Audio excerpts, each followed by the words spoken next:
Racist cops handcuff black female general. Her call to Pentagon destroyed their careers. Get on your knees. Now, the cuffs bit into her wrists. Her ID lay crumpled on the ground, ignored. She said she was a general. They laughed in her face. The crowd watched. No one helped. But then sirens, not police, black SUVs, and men in suits shouting orders that the cops didn't understand. Because what they didn't know was that the woman they humiliated had a direct line to the Pentagon. This wasn't just another wrongful arrest. This was the day everything backfired. This is the story of a general underestimated and a call that crushed careers. Welcome, story lovers. From where are you watching? Hit the like button and drop your city name in the comments so we can see how far our story travels. General Angela Devereaux had served her country for over 25 years. For deployments, a Bronze Star and a Pentagon security clearance higher than most could dream of. But today she was just Angela. No medals, no uniform. It's just a proud black woman returning home after surprising her mother for her birthday. Dressed in jeans and a hoodie, she wheeled her suitcase through the bustling train station. The public didn't recognize her. She liked it that way. Every day, quiet, unseen. But not everyone saw her as harmless. Across the platform, 2 local officers scanned the crowd. Their eyes locked onto Angela. They saw a woman they didn't recognize, but assumed they understood. They noticed her confident stride, her presence, and her skin. And that was enough. Angela was used to commanding troops. She wasn't used to being watched like prey. She didn't know it yet. But what came next would make national headlines and end multiple careers. The train was delayed. Angela sat near the back, sipping a bottle of water and scrolling through emails. She had meetings scheduled with the Secretary of Defense next week. But first, a quiet weekend in Atlanta. Then came the tap on her shoulder. "Ma'am, may I see your ID?" one officer asked while the other loomed beside him. Angela blinked. "Is there a problem?" They didn't answer. Just repeated the question, this time more forcefully. She reached into her bag slowly and handed over her military-issued ID. They didn't even look at it. "That's not real," one muttered. "You think this is funny?" Angela's brow furrowed.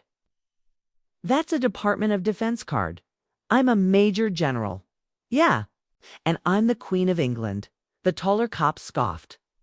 Before she could speak again, they grabbed her arms and yanked her up.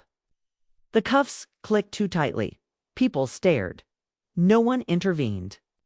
She was shoved against the wall like a criminal. Her suitcase split open. Her medals, official documents, and a framed photo with the president all tumbled onto the station floor. Angela, calmly but firmly, warned them, "This is a mistake. You need to let me go before you regret this." They laughed. She clenched her jaw, tapped her smartwatch twice, and activated a silent code used only in emergency military situations. Unseen to the officers, her call pinged the Pentagon. And somewhere in D.C., alarms started going off. It took exactly 13 minutes. By the time the cops dragged Angela to their patrol car, 3 black SUVs screeched into the station parking lot. Armed federal agents in suits stepped out, flashing Pentagon credentials. The officers were stunned. "What's going on?" "You just handcuffed a sitting U.S. Army general," one agent said coldly. Angela stood calmly, her wrists still cuffed, her chin high. "You were warned." The cuffs came off, but not before every camera phone in the crowd had captured the incident and the agents made a call of their own. The officers were ordered to surrender their weapons. Angela didn't yell. She didn't fight. She just watched as their careers unraveled before her eyes. Dear audience, if you're enjoying the story, don't forget to give it a like. It helps. Within 48 hours, the officers were placed under federal investigation. Body cam footage, civilian videos, and Pentagon documentation left no doubt.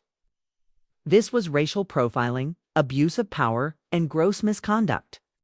Angela issued no public statement. She didn't need to. The Pentagon did it for her. Policies were reviewed. Department-wide racial bias training was mandated. The fallout echoed nationwide. Angela returned to her base quietly, but this time the world knew who she was. And to those officers, that moment of arrogance cost them everything. Badges, pensions, and a future they thought was untouchable. But this story isn't just about one general. It's about what happens when power is abused and justice doesn't stay silent. Thanks for watching. Subscribe to our channel for more powerful stories and new videos. Take care.